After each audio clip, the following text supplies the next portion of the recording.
how did you get started? On social media? Yeah. As with most people, actually, lockdown, TikTok became huge. Jeremy Clarkson was writing an article in The Sun about TikTok back in sort of 2021. And he said, one of my favourite contributors is a woman called Clara Batten. And I went, it's the Prime Minister's house.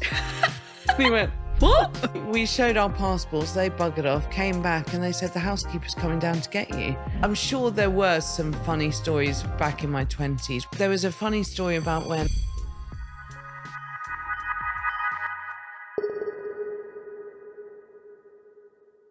Hello and welcome to the third in our series of podcasts, The No Filter Zone.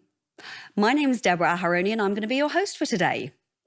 So today we're going to go on an extraordinary journey with our special guest. From a spontaneous TikTok dance during lockdown, to scaling the dizzy heights of social media stardom, to starring in a Sky original film and writing a TV sitcom, I'm both delighted and excited to present our special guest, Clara Batten. So, I suppose first things first, how did you get started? On social media? Yeah. As with most people, actually, lockdown, I think TikTok became huge. They reached sort of 16 billion users or something ridiculous within a couple of months of hitting the pandemic. Wow. And to be honest, it was, I hate saying this because I'd like to sort of say it was all me. Okay. But my husband made me do it, really. Oh, yeah. Really? Yeah, so basically what happened was he was looking at, there was this blinding lights dance challenge, not really a challenge. Okay. People were just, all the NHS staff were doing it in their breaks. And it was a sort of real feel good dance. And I kept saying, why do I keep hearing you playing that song? And he just showed it to me. And I was like, oh, that's funny. I was like, and then he goes, you could do that. I went, yeah, of course I could. I thought it was going to be really easy. It's the hardest thing to do. And then why is it so hard? It's just the movement of swinging your arms up in one direction, Okay. crossing a leg over in the other direction. And I don't want to say I trained as a dancer, but I did like 8 grades of ballet, modern, jazz. And I thought that because I'd done that, I was going to nail it, but I didn't. I didn't nail anything, and it took me ages. And then eventually I did it. And it's my very first TikTok on my page, but because he posted it, because he had set up an account just to watch these videos. Okay. So he posted it on his account. I went, I might set up an account and post it to mine. He said, you should do like some of your comedy stuff and, do some acting stuff, try and get back into it. And I was like, I don't think it's like that, is it? And I didn't get it. I thought you could only literally use other people's sounds at the start and lip sync, because that's all I was seeing people do. So, but then obviously the sound has to be there in the first place. So someone would have had to do the original thing to actually get it. So so I was just doing lip syncs at the start, and I thought, this is fun. And then suddenly I had 500 followers. Then about 5 weeks in, I hit 1,000. I was like, this is quite fun. And then I just went from there, really. Incredible. And so I was going to ask, what were you doing before that? Mum. Mum. Yeah. Right. So how old are the kids now? You've got Monty and Cressy, haven't you? Yeah. So Monty's 5 and Cressy has just turned 7. Okay. She seems like a real character. Yeah, she's hilarious. She's following in Mum's footsteps. She is. She's been doing TikToks with me since she was 3, and purely because it's not something that I sort of like, hey, will you just come and do this with me when you're 3 years old. She would watch me do these videos during lockdown. She'd be like, can I do one of those with you, mummy? And so I started, but then I didn't want to just do like some lame, yes, darling, do a little dance for the camera, So I just wanted to do videos where she could be in the comedy sketches and take the piss out of me, react to me, so that it was proper. And you can tell that I didn't sort of push her into it, because Monty has zero interest In fact, when I had to do an advert for Sky Cinema for social media, they said, and if you can get the whole family involved, that'd be great. And it was just like a silly dance we were doing to one of the basically the title music to a film that a family film they're doing. And I said, Monty, it's great, you can be in this as well. And then he went, yeah, no thanks. And that was it. So even the village play that we do, the village Christmas play every year, is just like a thing. And Cressy joined last year, and she got quite a big part in this year. And the director said, "Oh, can Monty? We need a boy just to walk on at the beginning and walk back off, no lines. Can your son do it?" And I said, "I've just asked him." He said, "No, thanks, I don't want to do that." He said, "I don't like acting like you and Cressy." He said, "I like football. That's my thing." He knows what he likes at a very young age. And then he went on to say, "And if I get really good, I'll earn £500,000. I was like, where the hell did you hear that? I mean, he could be a very good businessman. I'm sensing. So that's interesting. But yeah, Cressy's a massive character and she loves it. And she got an agent for it as well, which Really? Yeah. So it really is like how I started it as well. But yeah, she absolutely loves it. She just got down to the final 10 of Bridget Jones 4. I'm sorry, there's a Bridget Jones 4? What? Yeah, I know. No one told me. I don't think it's been announced yet. So no, if you Google it, you'll see it. But it's to play Renee Zellweger's daughter, but she didn't get it, unfortunately. But she did 5 rounds. But even to go through that whole process, she's got to be you've got to be quite tough. Obviously, you would know that as an actress. Yeah. So were you an actress before all the TikTok stuff, the social media stuff? Back in the day. So I had an agent straight after school. I had an agent when I was a child for a couple of years, but did a couple of bits. And then stopped that to focus on school. And then when I finished school, went to London, got an agent and gave it a good bash for a few years.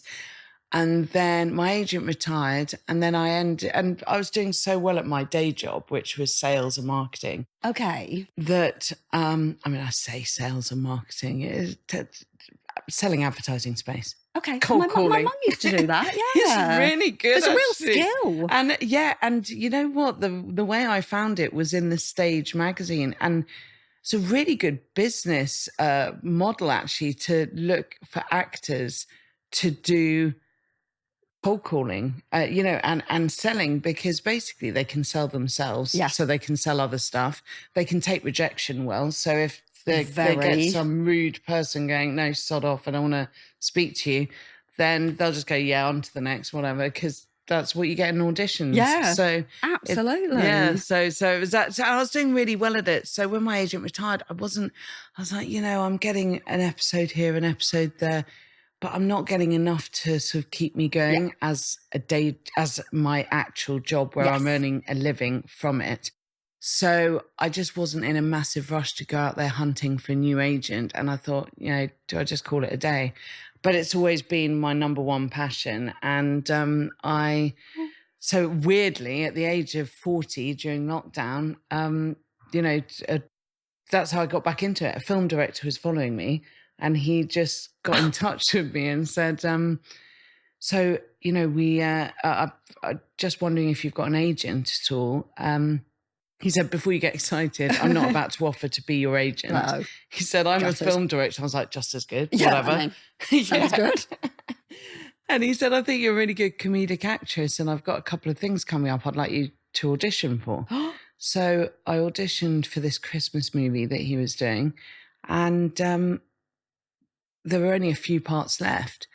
And he said, "Look, we all really enjoy." I didn't have an agent, so it was all I was chatting to him face direct. To face, yeah. And but he's in LA, but he's English, but he lives in LA. Okay. And so I was on these Zoom calls, and he said, "Look, we really loved your audition, but you're too old." No, that sounds really bad. That sounds really bad. I was auditioning for basically a girl in her early 20s, an intern. Right. But because he didn't know what I could play, because he was like, "There's only a couple of parts left because we're filming next month. You're like, could I play her mum? Yeah, maybe? I know. Can you just add in another character? Auntie. 42-year-old? Yeah. That'd be great. But he didn't know, but they did the next best thing. They changed one of the characters from a male to a female and then gave me that part. Yeah. Fantastic. So it went from Gary to Michaela. And it's an obvious yes. switch, right? Yes. Exactly. It should have been Gary to Gail? Gail. Gail Could have been it. But Michaela, there's nothing wrong with Yeah, that. And did you have to go Michaela. out to LA or was it No, filmed it in was the UK? filmed. It was filmed in London. I think there were a couple of other. Yeah, there were a couple of America, New York, Okay. but not for my part. So it was filmed in. So it's called A Christmas Number One, and I was the sound engineer for the bands who were recording in the studio. So I was, so I was in there basically, in London. But yeah, so that was amazing, and he's become a really good friend of mine now, and he's always putting me forward for stuff, and I've done 2 adverts with him, and yeah, so it's been great. In fact, I don't think I think I'd be completely out of work if it wasn't for him. Bless. I'm sure you wouldn't. How was it being back in That's acting Chris after so Cotton, long? by the way. He's just got to throw his name in there. Quick name drop. Yeah. How was it getting back into acting after how long off? 20 years. No. Yeah. I mean, I can't be more grateful and thankful, mainly to him, really. But yeah, because it's always been my complete passion. And what's been great about TikTok and social media is that I've been able to fulfill that sort of love and passion for it through. And now, of course, now that some platforms, not really Instagram, but TikTok, you can actually earn money from views now, and from how well a video does with engagement and forwards and stuff like that. So they reward you, and you can monetize from just not doing the brand deals. Yeah. Just literally just posting. Because it is annoying having to always do brand deals because people hate it. Number one, I mean, I like it because I only work with brands I like. Yes. And nice jumper brands. Yes, nice jumper brands. Lovely jumper brands. Yeah. I absolutely love them. Seriously, though, but now they're just like, gosh, you're really obsessed with us. We'll send you some more stuff. Because I'm like, I am obsessed with you. And but no, it's it's I just did one for a wine company yesterday. Oh wow. I mean, living the dream. I know, for some reason a lot of wine companies get in touch with me. I don't understand it. Still waiting for Aperol. Right. I'm still waiting for chocolate. Oh, are you? Yeah. Yeah, I should probably try and get more onto that. It's probably healthier than any dark chocolate brands. Hello. Oh, dark chocolate. Oh, I love the stuff. I'm obsessed. It's like a religious experience for me, honestly. Oh, no, not dark. Are you not? Are you milk? Yeah, milk, right. Not white. Oh, God, what is white? Oh, I don't understand it. But some people dark. love it. I know some people really, I don't even think it tastes like chocolate. No, me neither. But dark is okay if it's like, tell you what I like, green and black's dark with salted caramel bits. Okay, even you saying that, I'm dribbling. I know, I'm at my mouth's watering. Oh my God. Sod it, let's not talk about my career. Let's talk about chocolate. No, let's get back to you. Okay, so 20-year acting break. Yeah, and yeah, so TikTok and social media is fulfilling my day-to-day want to do acting, because so much of it is, when I'm doing the proper sketches, not just, even when I'm doing the reacting videos, actually I'm playing a different alter ego, really, which is cringeworthy. And but yeah, so that's fulfilling my day-to-day sort of, and getting paid for it. And that's all I've ever wanted to do is sort of act and earn a living from it. And people appreciate it. Yeah. And actually what's weird is I've probably become better known doing that than if I was to just do like an episode here and there. What I mean is better known for acting and actually getting, I've had another film director get in contact. She said, I've been following you for years and I really want you to be in this TV program. And that's just getting the funding at the moment. But again, you know, I'm attached to that. So that will be brilliant if that comes off. But yeah, it's a 20-year break. Sorry, you're going to say something else. No, I was going to say, how do you get into the whole creative process of deciding what you're going to film when you put it on social media? Yeah, it's weird. A lot of the times, because so you'll see or see and hear a sound. So you'll see someone else do something where they've lip synced something, or they've done a trend which is quite funny, and so often I get inspiration from that, and I'm like, oh, I'm going to do my own take on that, and then I just use that sound and then change it slightly or adapt it to my situation or my family life or my scenario. And then other than that, excuse me, I'll do some observational comedies. So just take the piss out of everyday life or family life, or just do, you know, a bit of sort of self-deprecating stuff. Or a lot of it's observational. So, you know, even things like going to the drive-through McDonald's, or, you know, just things like that. Yeah. And then, so it will be either something that I've just noticed in everyday life and I'll just quickly jot it down on my phone and be like, I'll do a sketch out of that. Or most recently, in the last few months, I've been doing a lot of reaction videos to, which you've probably seen, the cooking ones and the men. Would it be the man or the cooking? I know, men or cooking. Yeah. I always say, when people go, so what's your social media? I'm like, shit food, hot guys. That's basically, shit food, hot guys, kids. Yeah. Not in that order necessarily. Actually, probably in that order. Oh my God, the one that you did that I just couldn't stop laughing was when you were lip syncing to, I think it was an Australian woman. Yeah. Talking about, can your partner fix the dripping tap? No, I'm not a plumber. Yes. That really cheered me up. Yeah, I'm not a plumber. Yeah. Oh, yeah. I think she's Kiwi. Oh, yeah. That was that original video of, I can't remember where it's from, but that was really viral. Was it? And quite a few people lip sync that. But yeah, it's, I'm not a baker. Yeah, I'm not a baker. Yeah. What do you do? Bake him a cake? Yeah. We'll see with it. Not a baker. Yeah, it's genius. Absolutely. Not genius on my part. I just lip synced it, but brilliant. It was, the original's great. But some of the ones I find the funniest of yours are when you've literally seen something written down that's really filthy, but a really silly sense of humour, because that's about the level of my humour. So just watching you laugh, like, I'm in tears. So I'm like, I'm so glad I'm not the only person with a really infantile sense of humour. Yeah, oh God, definitely. And I just get something I'll just stick on something and I just can't get past it.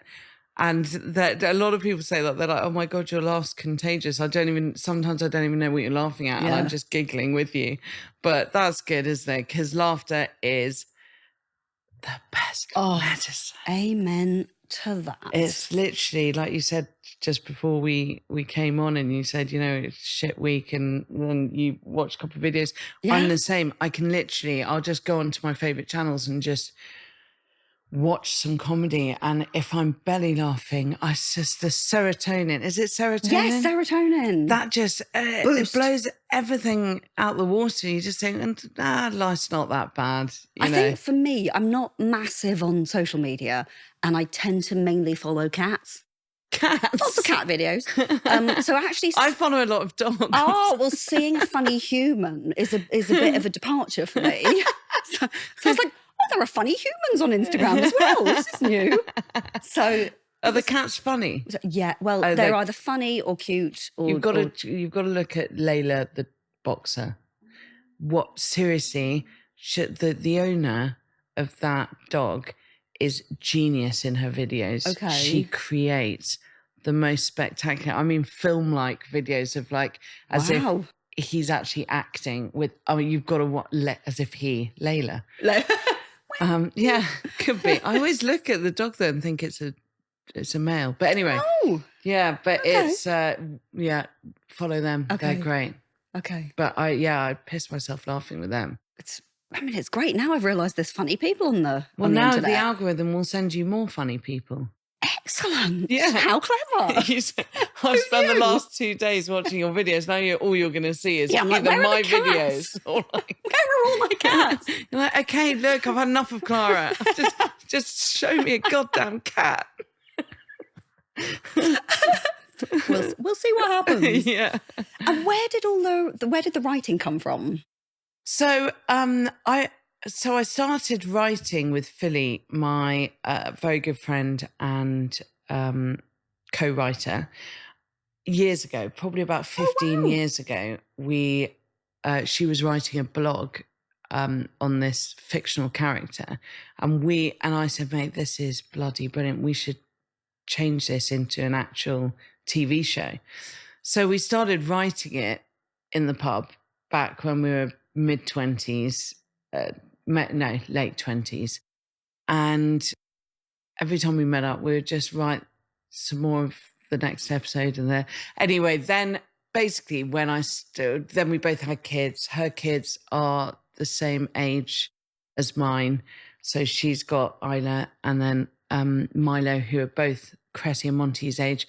And she got married, and then life took over, and then lockdown hit, and then I started doing this. And then she said, "Mate, you remember that thing that we were writing?" She said, "You're getting, a lot more traction and media exposure, and your sketches being shown on TV, and you're getting interviewed." Because I'd just done a You magazine interview, and she said, she went, "Right, mate, we're going to get back to this because you can use some contacts with this, or, now you're going to get more people that you meet within the industry and we should get it off the ground."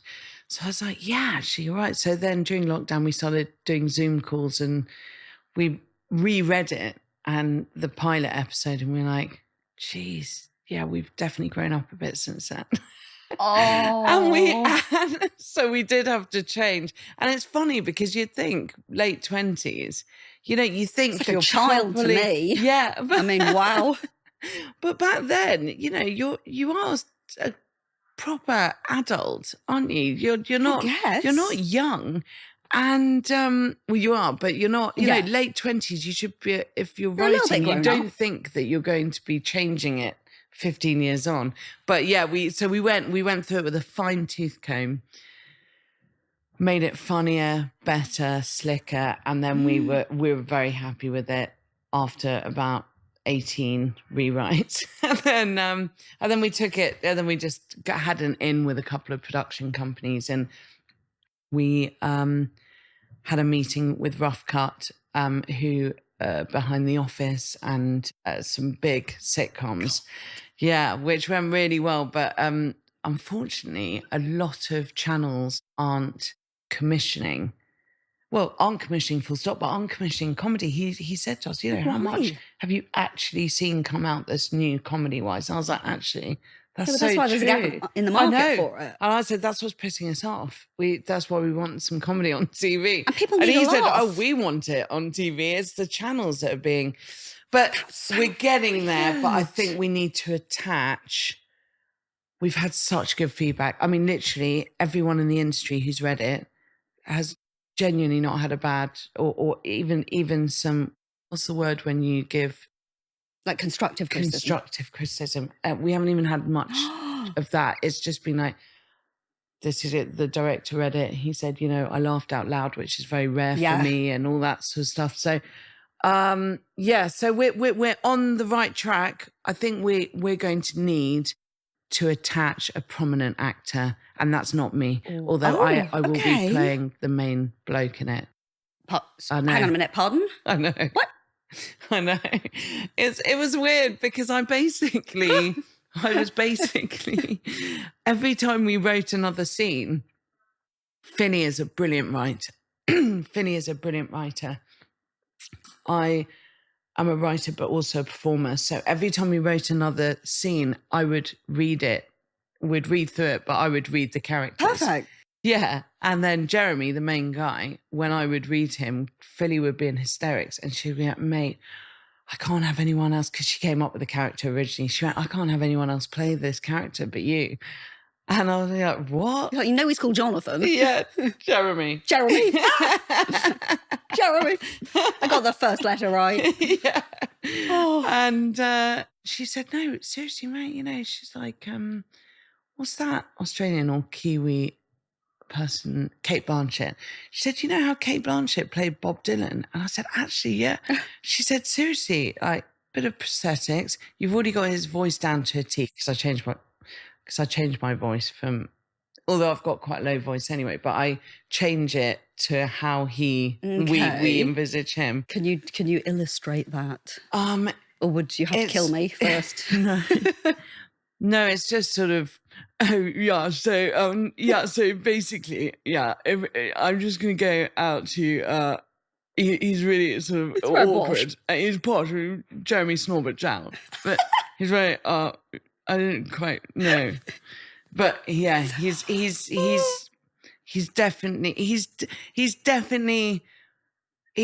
probably the produce of, you know, two cousins getting married.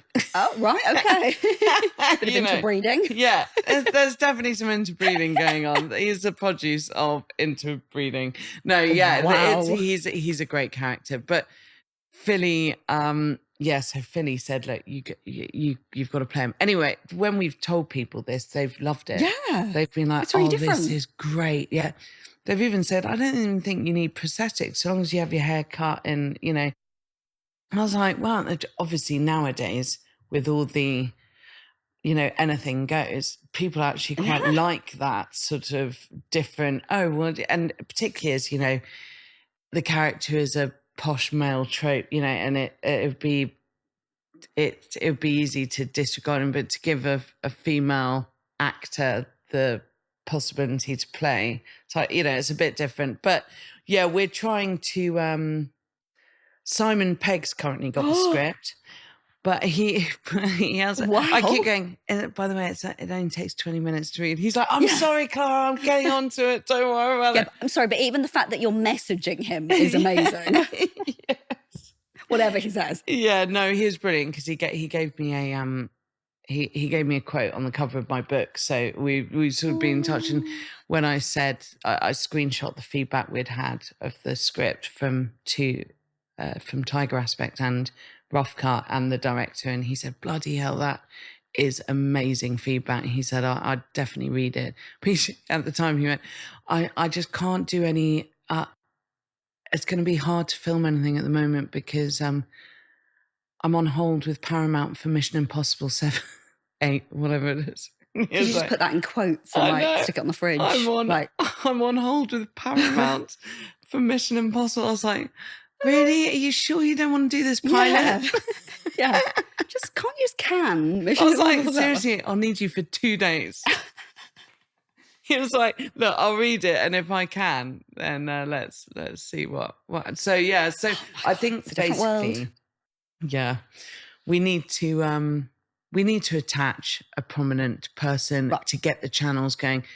Oh yeah, maybe we would. Do you know what I mean? It's I don't think. Well, what Rough Cut said, they said, unfortunately, a great script isn't good enough anymore. Just that. Yeah. That's so sad. And there just should be more comedy on TV. I know. Everybody needs it. And it's just reruns of everything. Yeah. Of all the greats, you know, Only Fools and Horses, all the sketch shows, Smack the Pony, Fast Show. Where are all those? The In-Betweeners. The In-Betweeners. Yeah, that's the level of my humour. I love the In-Betweeners. This reminds me of growing up with my brother, really. I do love the In-Betweeners. That was very soft spot for that. Yeah. But you mentioned your book. So when did you start? When did you get the idea for that? I didn't. Oh. Yeah. Okay. HarperCollins approached me about it, and here's basically what happened was Jeremy Clarkson was writing an article in The Sun about TikTok back in sort of 2021. And he said, you know, one of my favorite contributors is a woman called Clara Batten. And then Ollie at HarperCollins was having a meeting with Jeremy Clarkson the next week. No. So was doing some research on his latest articles, saw the last week's article, saw my name, started following me on TikTok. And then one night I was live on TikTok and he said, "Hi, Clara, my name's Ollie. I'm from HarperCollins. How do I get in touch with you?" And I was like, yeah, it was Friday night, bit pissed. It's like Yeah, really? third lockdown. I went, God. yeah, of course you are. Just DM me on Instagram. Slide into my DMs. Yeah. And he did, but I missed it. No. Yeah, for about 2 weeks. And I was like, better go back just to check, because that's how I got the You Magazine interview, you know, because I didn't have an agent. It was all just DMs. Yeah. And so, yeah, I looked back and saw this message from Ollie saying, "Hi, I'm that random guy on your live who, you know." Anyway, he said, "You know, you can Google me for credentials, but I'd like to have a chat with you." So anyway, I Googled him and I found out he's head of non-fiction at HarperCollins, like the biggest, like, what? Oh my God. Yeah. So then we had a meeting on a Zoom call and he said, "So I was just wondering if you've ever thought about writing." And I was like, "Yeah, I'm writing a sitcom at the moment." And he went, "No, I'm from HarperCollins, so like books." And I went, "Oh God, no, that couldn't interest me less." No, you didn't. I did, because it has never interested me. And it genuinely scares me to even think about writing 80,000 words about, so I'm not even I don't even consider myself a good writer in that respect. You know, at English at school, I was all right. I wasn't one of those people where you go, "Oh God, she's a literary genius.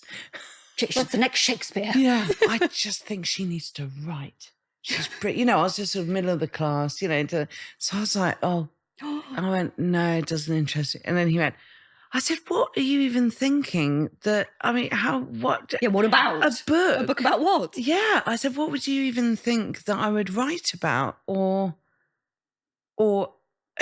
I mean, you obviously like my stuff because of the comedy, but they're sketches. So what, a book sketch?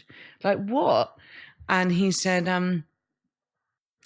"No, I just think that," I said, "Look, before you say it, I'm not writing a book about motherhood." And You didn't. I did. I said, Oh, the irony. I said, they've been done to death. The times I see another one come out, I'm like, "Oh God, not another one of these bloody mum books." And I said, "So what do you think?" He said, "No, I agree with you. They've been done a lot. Or every mumfluencer has brought one out." And He said, "So no, down a slightly different." Yeah, I hate mum books. And I don't want to be that mum who's like, "Oh God, it's so tough, like being a mum. I just have a drink at the end of the day." Get me another glass of something. Yeah. So, which is why I called it Gin and Phonics.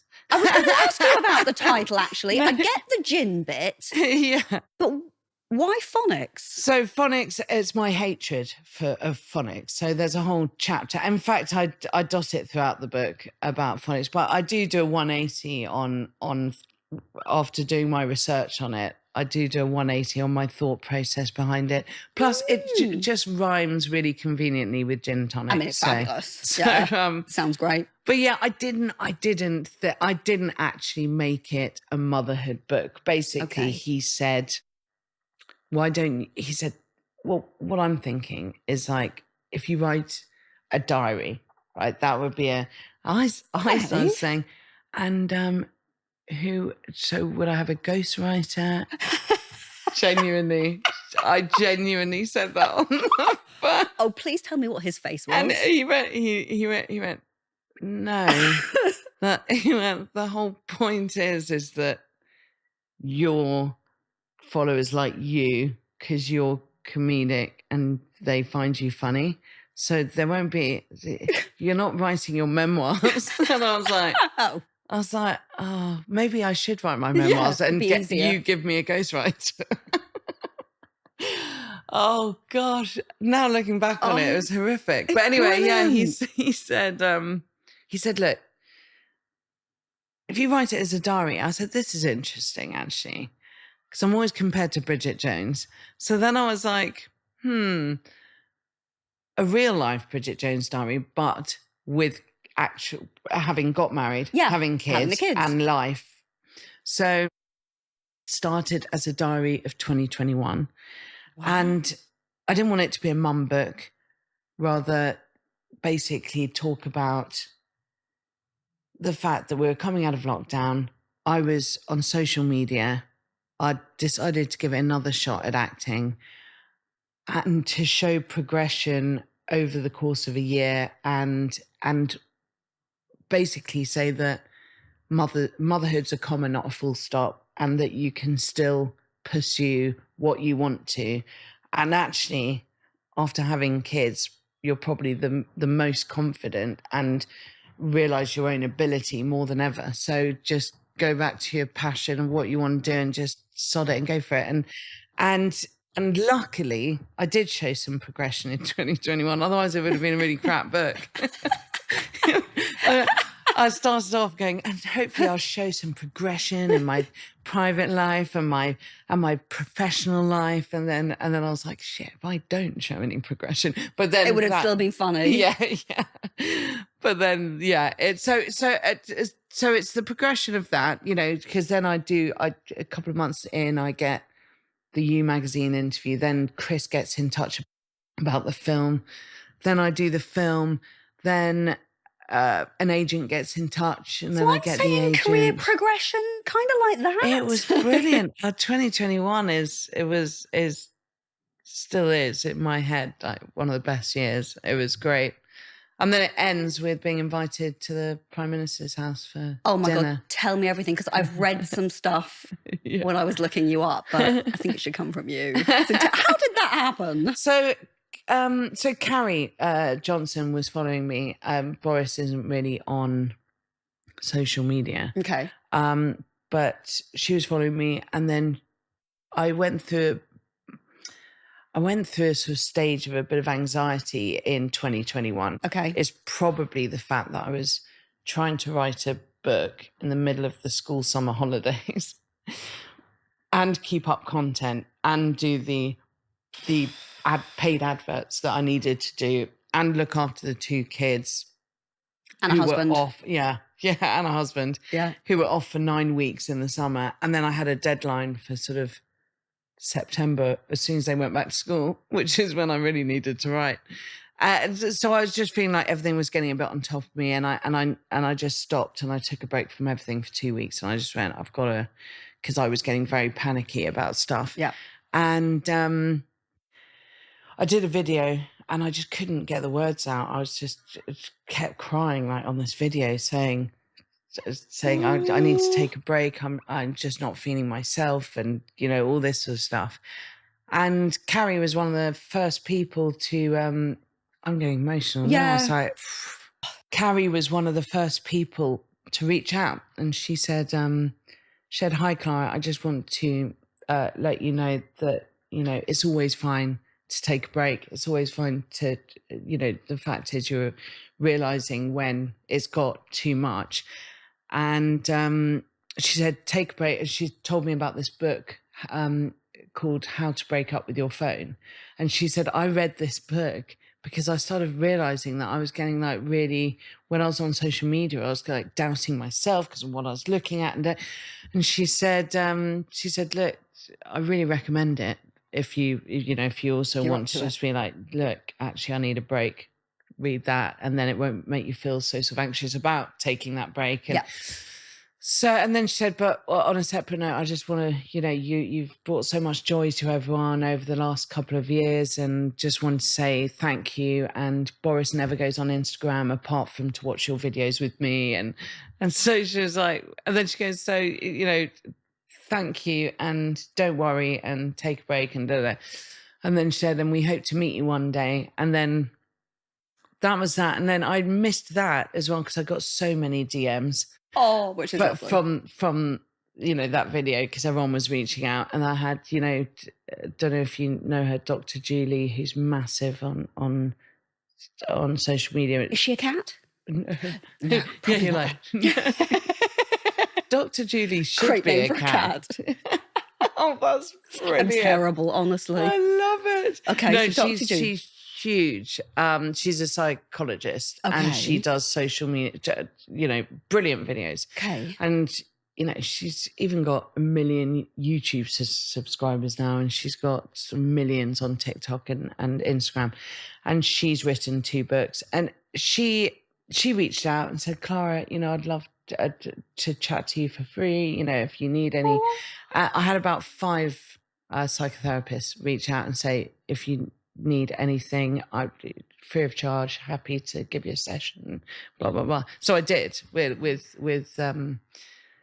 this lady, Sonia Grimes, who is amazing. And I only had 1 session, and the tools she gave me, I was just like, so much better. But also I had anti-anxiety pills, which were prescribed, and all of these things. We've all been there. Yeah. Along with, they're brilliant though. Yeah, they're really good. Yeah, amazing. I might up my dose. Yeah. It's good for things like this, actually, or presentations, or even if you just take like one just for the physical, of any, or like reading in church for, a christening or something. I took one before singing at my godson's christening. Well, that was brave to start with the singing. Yeah. Wow. I think you've just got to find what works for you. Yeah. But it's just incredibly brave of you that you went public. Yeah, I thought it was important. I didn't post it for a day. I did it. I remember I was on the way to watch the England rugby at the pub up the road. And I really wanted to let people know that I was just taking a break. And so I didn't feel like, the hardcore fans might be, because some of them. Where's she gone? I've literally done like 2 days off before, and they've gone like, you okay? Because I just, I always check in to see your post for the day. And it's very unlike, this is when I used to post like every day. And so I just thought, if I'm going to take 2 weeks, I just want to sort of let people know, and then it will just give me that sort of like, so if people do check in, the last post is going to take a break. So, but yeah, I did this and I just couldn't get the words out, and I kept breaking down. And then stopping it, and it's still up, and people still comment on it now, and I'm always like, do I just take that down now? I'm like, no, because it's really important for people to see that even if you're always, creating comedy, making people laugh and saying happy-go-lucky. And I was going to say, even if you're a comedian, yes, doesn't mean... In fact, most of the time it is the comedians who... So, just because you look like you're having a laugh all the time, people don't know what that's masking. They don't know how you're really feeling. So I think you probably became even more relatable. Yeah, hopefully. I thought it was really important, but it's, I don't get much out on the video, but I did it. And then... I just remember, luckily I'm not feeling like that anymore, but I just remember I just was not myself. I just couldn't, nothing I was saying could make me feel, I wasn't depressed. This is the thing. I would just get panicky. And then when I tried to articulate it, I'd just break down into it. And it was so weird. Really emotional as well. Yeah, it was such a weird time. It just felt like everything was on top of me. At once. So I made this video, and then I just kept looking back at it going, do I post that? Because I'm not getting it out there. And I kept pausing it and stopping and trying to get myself together and then doing it again. And then I just thought, sod it. I don't have to be saying it in a, guys, I'm not feeling myself. If I am breaking out, I'm probably not going to get through it again. So I may as well. So it was about a day or two later, I just went, I'm going to post it. And I wrote on the caption, I filmed this yesterday. I wasn't going to post it, but I think it's really important because it might help other people who need to talk or So I did. And it was the best thing I did because everyone was just brilliant, and everyone related. So many people related, and so many people said, oh God, I've been feeling like this recently. And I think it's been, the last couple of years with the pandemic, and I think a lot of people are feeling like that. Yeah. So it was, I'm really pleased I did it. But yeah, Carrie was one of the first people to reach out, and psychologist, amazing. Just such a great response. And then, I was on holiday we booked a last minute trip to Egypt in August. That was 2022. And I'd received the message that said, I really hope we get to meet you one day. I was an all-inclusive, 4 margaritas down. I was like texting Matt, well, we're back on the 18th. Shoot. Yeah, brilliant. Really good. And what happened? And I didn't hear from her for a couple of weeks. Oh. I was like, oh, right. No, and then Like I was only joking. And then she just went, hey, bit late notice, but do you and your husband fancy coming for dinner at Checkers? And what was funny is I genuinely, I didn't even put 2 and 2 together because it was at his end of his term. So Okay. he was leaving in like 5 days. So I wasn't even thinking. She just said, do you want to come for dinner at Checkers? I went into my husband's office. I said, Carrie has asked if we want to go for dinner at Checkers. I went, what Checkers would that be? And I went, where does she live? And I was like, where do they live again? And then he went, seriously? And I went, what? And I went, oh shit, that Checkers. That Checkers. And he went, yeah. And But did you think it was a wind up? What happened was then Adam genuinely took out his phone and checked his diary. And I went, really? What are you doing? Playing darts at the pub on Friday, are you? Instead of going to the Prime Minister's country residence for supper. Yeah. And then he was like, you need to no, choose. but we do. Yeah. He went, but we do have our summer party on Saturday. And I was like, oh shit, we do. And then, we had a band playing in the field, and we did it for our 40th in 2021. The 2 of us, we had a joint 40th. And then we've just decided to do it. We just bought a, crap marquee. And now we just put that up and then it's a local band who's awesome, who play underneath that. We have about 60 mates that come for barbecue, drinks. And then we have this, but we have to start preparing for it like early, and hay bales out for people to sit on. And he said, so anyway, I said, look, we can't say no because he's leaving in 5 days. When else are we going to get to go to Checkers and have dinner with? Plus, whatever your political views, I reckon there'd be a bloody laugh to hang out with. Yeah. So let's just bloody go. And good food. Yeah, exactly. So we went, but we checked into this pub near, and then I called up the pub. The taxi. So it's like one of those old pubs which have rooms. So it's like, four weddings and a funeral type vibe. And we both got a drink, went upstairs, we like putting on our clothes, and I called up a local cab company and I said, hi, I don't know how long it will take to get to this place, so you're going to have to just let me know because we're not from around here, but we need to be at Checkers for 7:30. And she was like, Checkers on the high street, love. Checkers kebab shop? Is that one? Yeah. Checkers fried chicken. CFC. I went, oh God, no, sorry. It's going to sound bizarre. But Checkers as in the Prime Minister's residence. Were you like, I have finally arrived in life? I was like, oh my God. Don't know whether I should be proud or whether this is bloody cringeworthy. And so she goes, oh, that Checkers. And I was like, yeah. And she had, at least she'd heard of it. Yeah. And then she goes, yeah, well,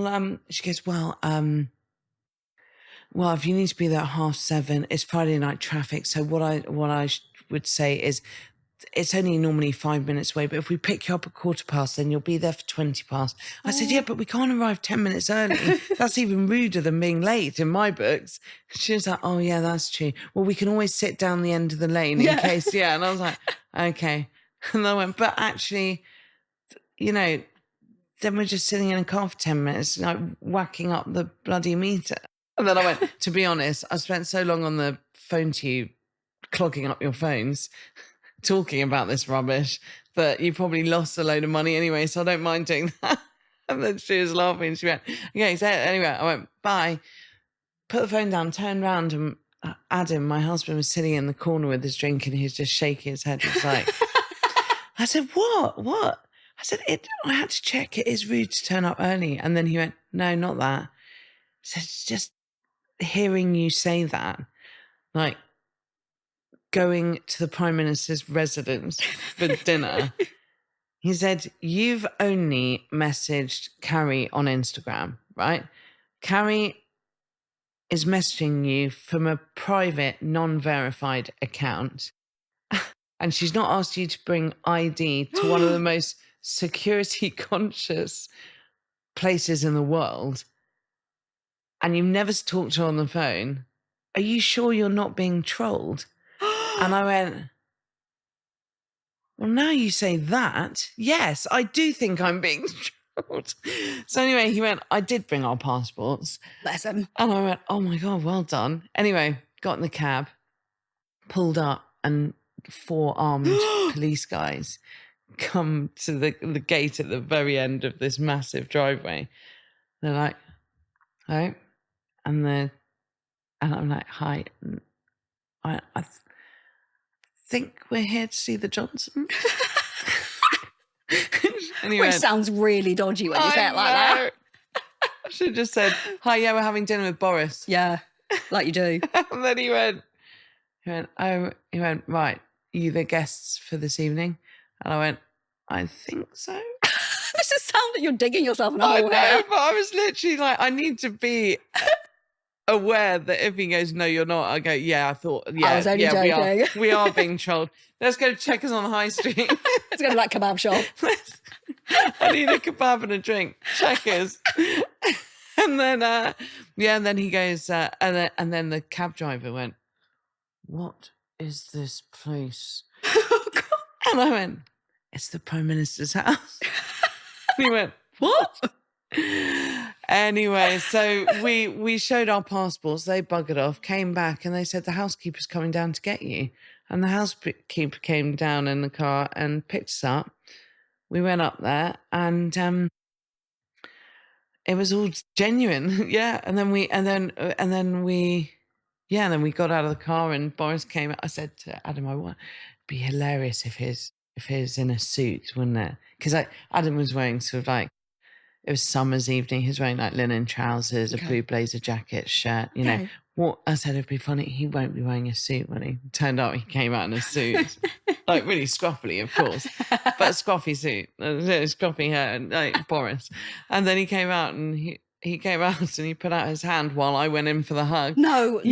And he went, Clara, and I was like, I was going in for the hug. And then Carrie came out and went, I'll take a bloody hug.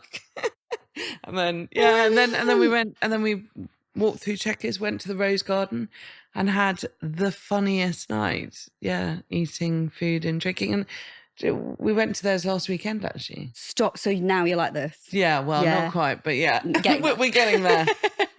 Yeah, so we went for the weekend to theirs in Oxford, which was brilliant. Yeah, it's so crazy. It's just such an epic journey. I know. Yeah. I mean, did you ever think for 1 nanosecond that you posting some stuff on TikTok? Hello? What? And that. See, I'm always thinking about food. I might set up a social media platform called TikTok. I mean, seriously. You have to own Blue Tack and be on TikTok to be on it. Yeah. Did you ever think that? No, never. Because actually, to be honest, I don't have as many followers as a lot of people. You know, there are people. Yeah, I mean, yeah.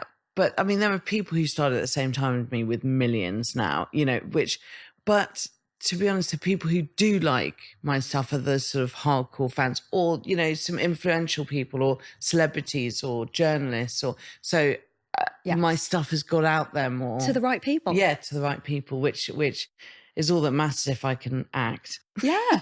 So projects in the pipeline. Yeah. I've heard you're doing more writing. Yeah. So we're writing that. So that sitcom, we're just trying to get that off the ground and commissioned. the two of us we had a meeting with a literary agent who approached us about children's books, which was weird because we had talked about doing this. Philly and I, because we've got two kids each of the same age, we both said there's like a handful that we've seen of very funny kids' books where it's just as funny for the adult as the kids. It's not like basic humor. There's some Right. sarcasm or some undertones of other stuff that the kids may not understand, but the adult will just be in fits. And so we wanted a book which would a series of books which would make the kids go through an emotional journey. So both relate to it, laugh, maybe have a bit of a happy tear, Right. all of those sort of things, but also that when the parents are reading it with them, they have a good old giggle as well. So so that's where we're at with that. So we're just finishing the first book at the moment. It's sort of I feel like we might need to change it into a chapter book, but we'll see what the agent says, because we're currently, so picture books are typically between the age of 3 and 7, but you'd aim it at the lower end or the higher end of that age.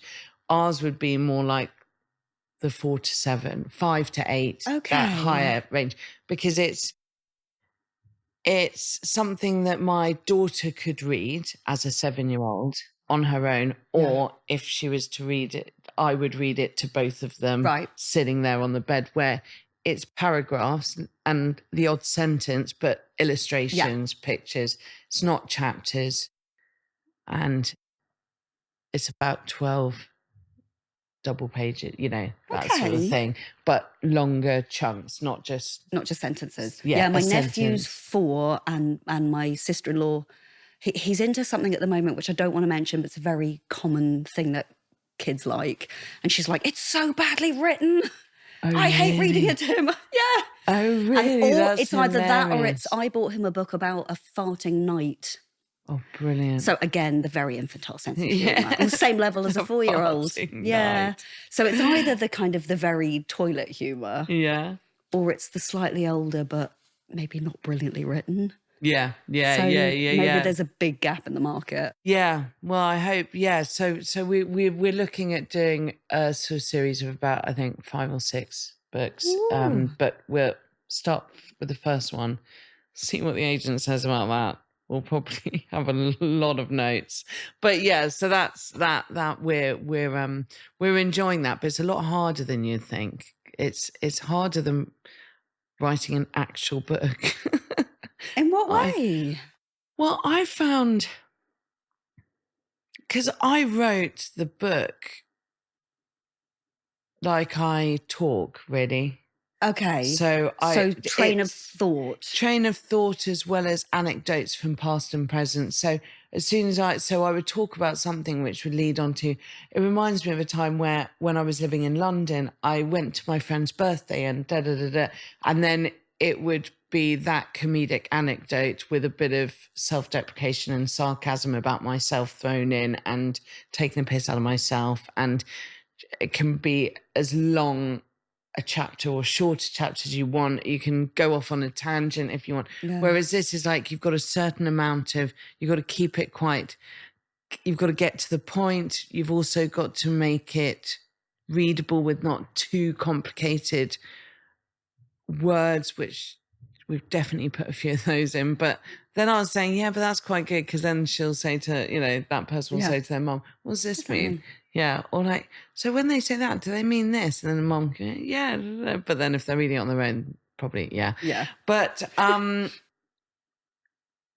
you've got a lot more sort of structure. And a lot more structure, and also make sure you're not talking down to them.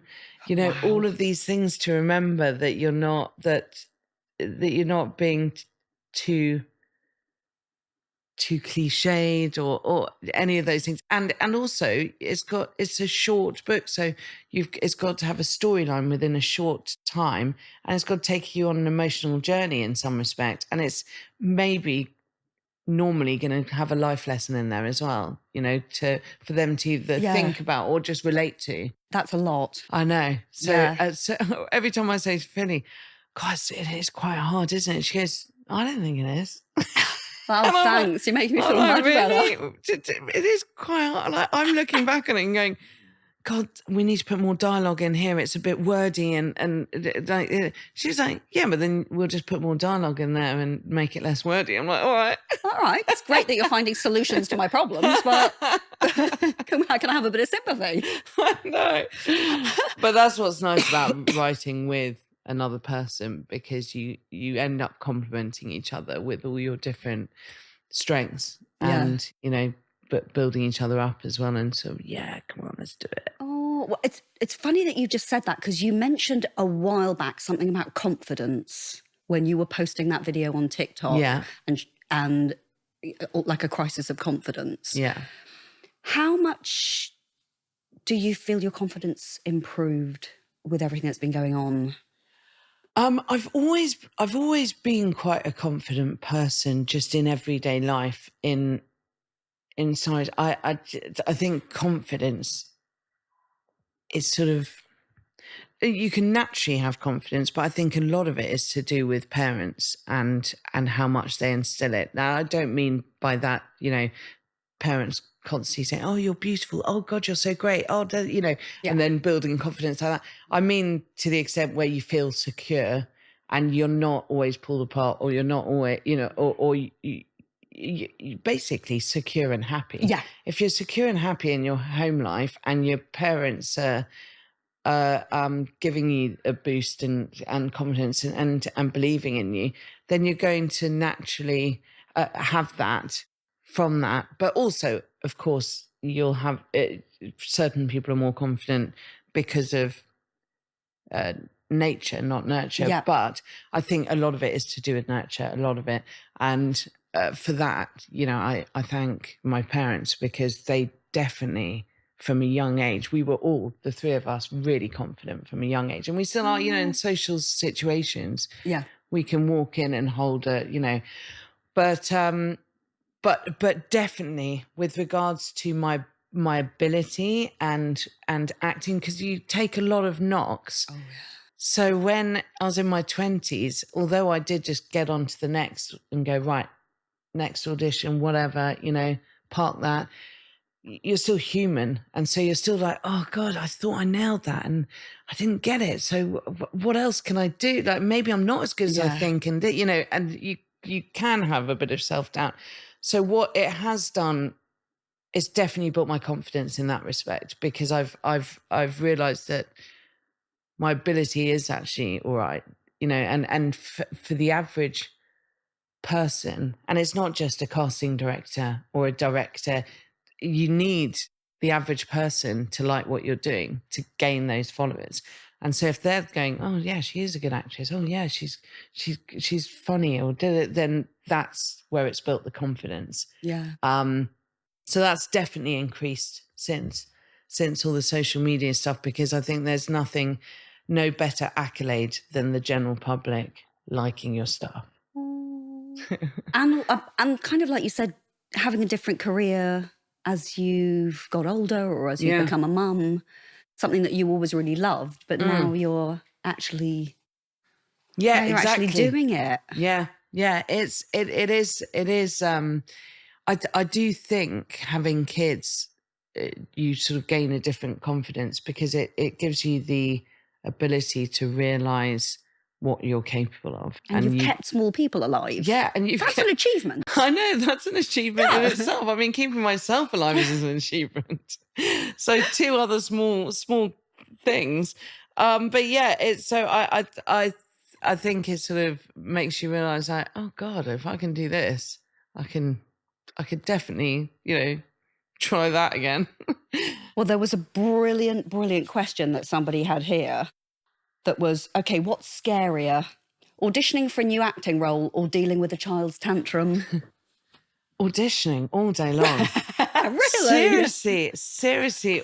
Yeah. Oh my God. I'm so glad that nowadays it's,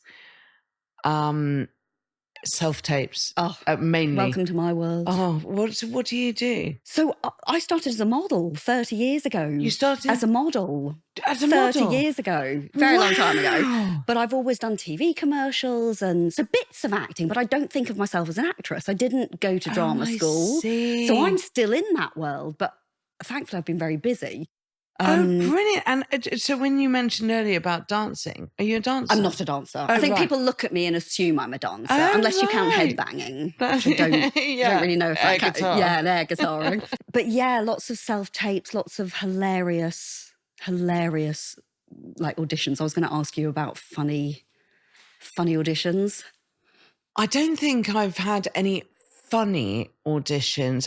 One sticks out that the self-tapes I love now because it's just what I do every day. Yeah. And I can do it as many times as I like, much to the detriment of my day, because then I end up doing it a lot.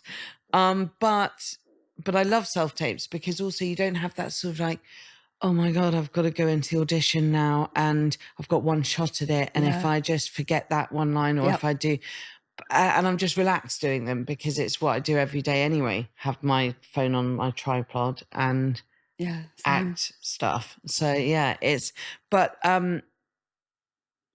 so not funny, but so I learn all the lines before I do the audition. Wow. But yeah.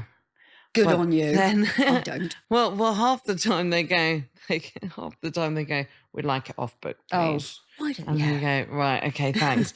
No, so I just do it now. But this one was one scene, but so long. So it was really, if I got one line wrong, I couldn't stop it. So I had anyway, the first take that I did, I loved my performance. I loved I got every line spot on. I got to the end and I was like, did I just get it right first? I was like, I really liked my performance in that as well. I was like, this is bloody brilliant. Went onto it and I hadn't pressed record. Or what I do with my Samsung, I put my hand up like that and it records. If you show your palm, it starts recording. Yeah. And I'd obviously done that and it hadn't. And I felt like I'd like written a book and lost it all. Like I was just like, no. And then, of course, it took about 10 goes to actually get it all the way through. And even then when I did it, it was portrait, not landscape, because I always film in portrait for social media. Oh God, it's horrific. And then I was like, no. And then I had to turn it and do it again.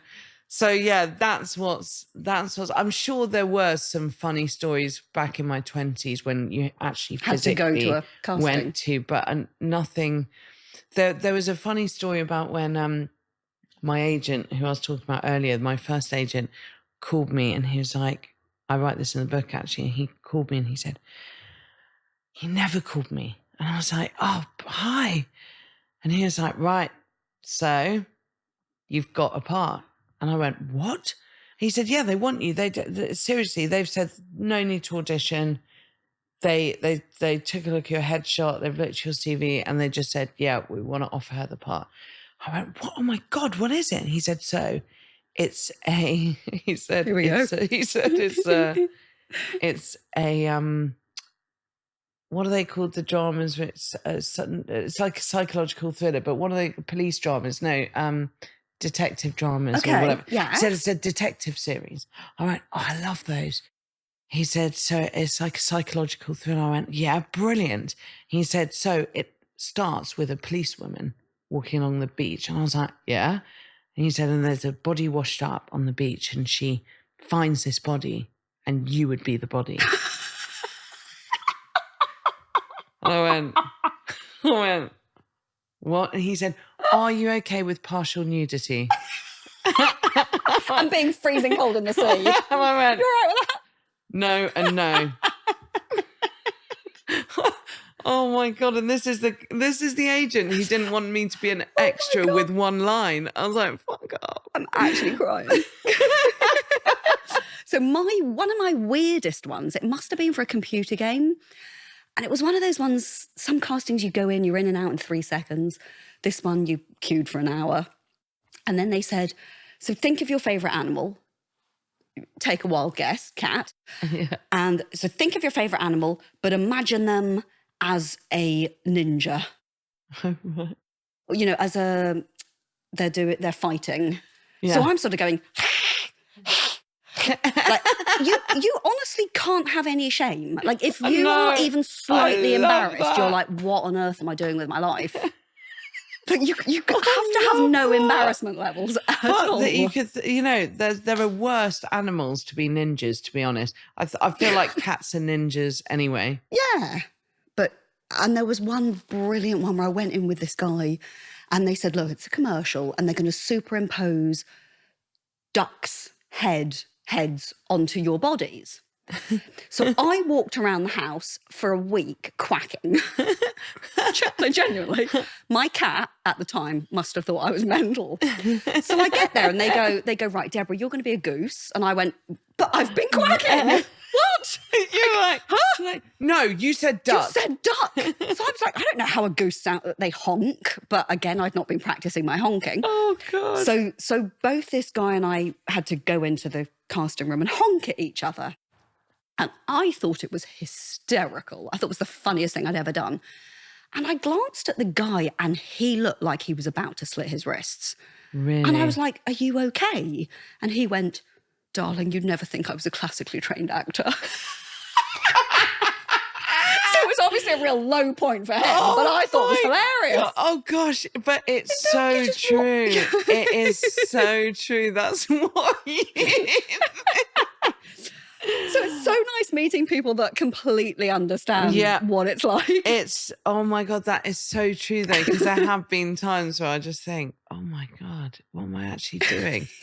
Particularly when I'm like, and stuff where I've chosen to make this stuff up for my own sketches. Yeah. I'm like, what am I doing? But that is hilarious, just honking in it. Honking. Oh. I think I went, meh, meh. I was going like that, hoping that sounded authentic. It's like last night when I said, my friend popped over and she said, how did the auditions go last week? I said, yeah, they went well. I said, I didn't get the Emmerdale one. I said, but they came back with feedback, which is actually quite rare. And they said, you know, we really enjoyed Clara's audition and I'm sorry it didn't go her way this time, but we are definitely keeping her in mind for future projects, for future characters. And I said, so I'm pleased with that because I don't normally get back to you unless you've done, you know, you've got further along. And then I said, plus, you know, if I'd got that part, it would be 3 episodes as a doctor, you know, and then I wouldn't be able to ever be an Emmerdale again as a main part. So, you know, every cloud. And then she went, yeah, I guess so. And then she went, although, is Emmerdale what you want to do?